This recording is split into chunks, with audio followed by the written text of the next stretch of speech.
Coach Drew. Hey everybody, Dr. Andrew Blackwood here, also known as Coach Drew. I am a facilitator of change, but I'm not only a facilitator, I am a recipient of change. I'm in a stage of construction and development. I'm stripping it down raw, getting rid of all the scripts, and just giving it to you as it comes. So this video is really about how to remove trauma from our souls. Coach Drew.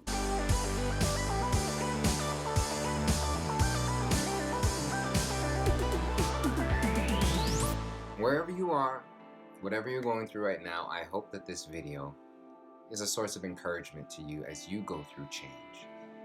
And I hope that that change can be an intentional change, because everywhere we go, we get there by making deliberate choices. But those choices are often informed by trauma. Now, what is trauma? Well, I was speaking at a symposium for mental health and integrating Christian meta-narratives and thoughts. And one of the presenters was talking about trauma in the form of parenting. I grew up with a West Indian background, and you know, when you got beaten, that was part of life. And I know that can be traumatizing. But that even speaks to the conditioning that we went through, that we inherited, and I have no doubt that there's a connection between that kind of parenting and slavery. Yes, I said slavery. The idea of control and violence, and I know a lot of people are grateful because, you know, a heavy hand kind of brought them back into alignment. But after reading a book called Post-Traumatic Slave Disorder by Dr. Joy, changed my whole perspective.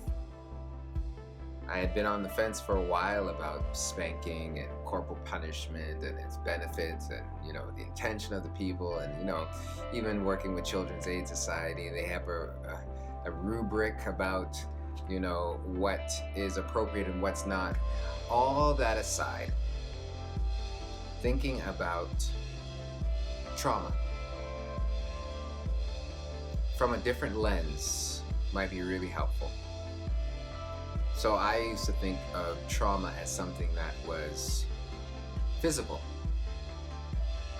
something that hurt you, where a bone is broken or the skin is torn. And the reality is, trauma can be anything, or anything can be traumatizing. I'll give you an example. I just got my hair cut, okay, looking fresh. The fade specialist, my friend, my man, always gets me looking right, Anthony. I'll include his info in the link below in case you're in the Brampton area, in the GTA. Take good care of you. But yeah, I was in the chair yesterday and I was relaxed. I was calm. I was at peace. And that wasn't always the case. I hated going to the barber. Going to the barber was an ordeal for me growing up. Not only because we had to wait hours and hours and hours to get a haircut, but in that environment as a kid, I had internalized some messages that because I was Canadian, I wasn't as strong or as tough as Jamaican kids. I come from Jamaican parents.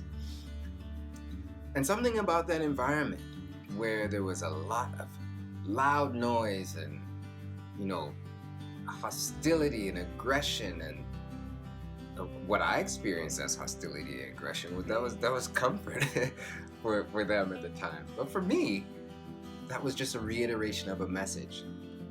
Because I was a pretty anxious kid. Like I was pretty squirrely.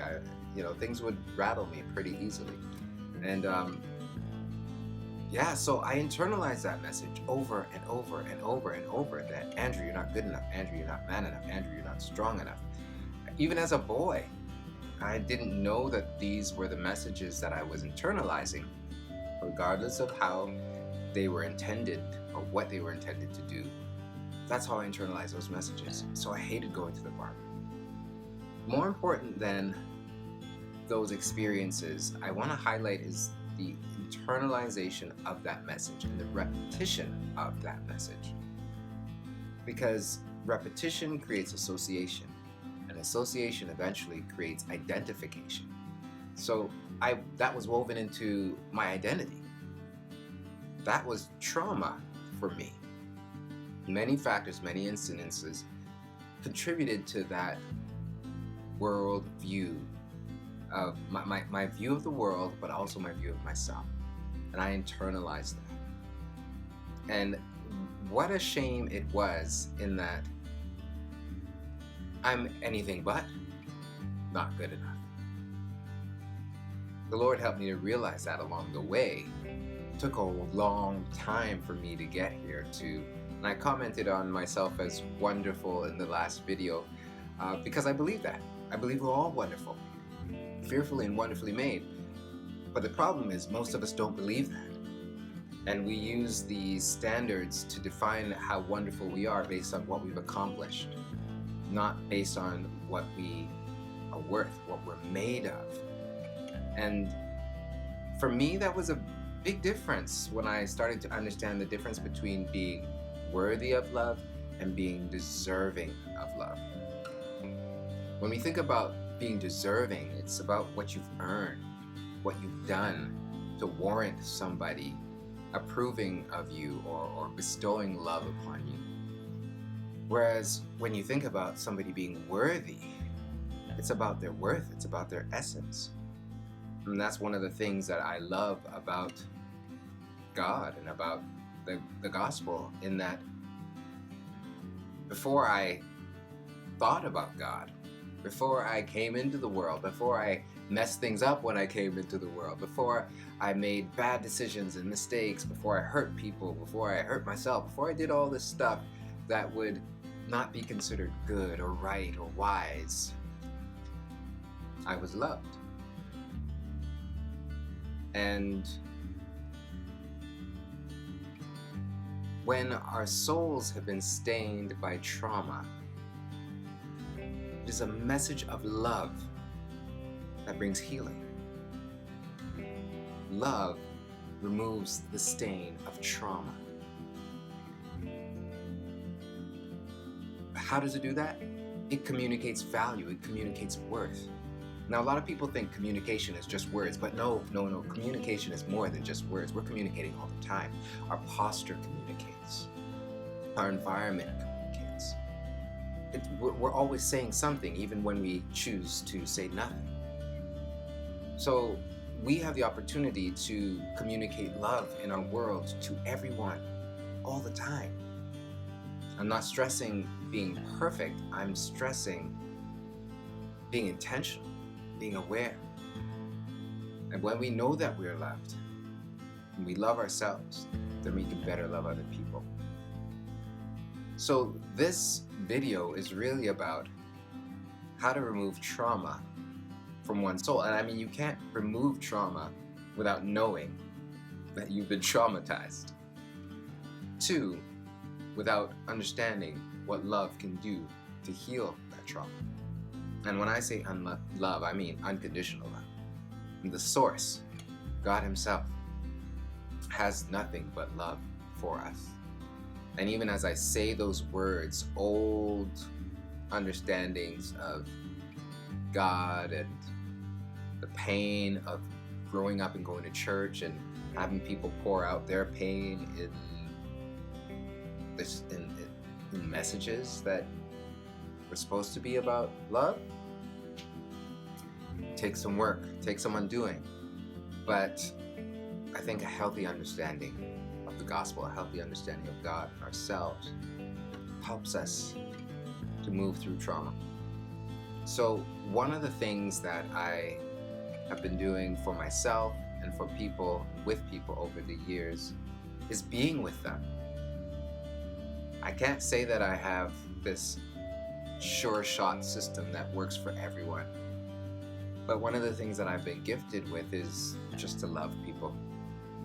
I love people. I've been gifted with the ability to listen well. But I'm also able to teach people how to do that. Teach people how to listen well to the people in their lives, but also how to listen to themselves.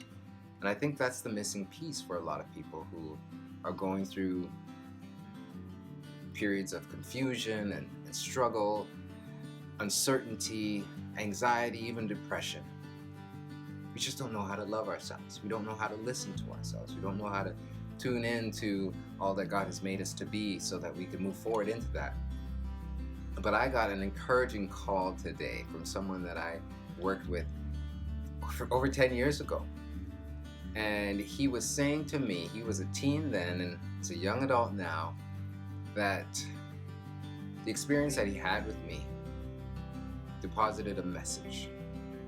And he was saying to me that growth takes time. But somehow, some way, in the communication over the time that we have been together, helped him to realize that there's so much purpose in his life.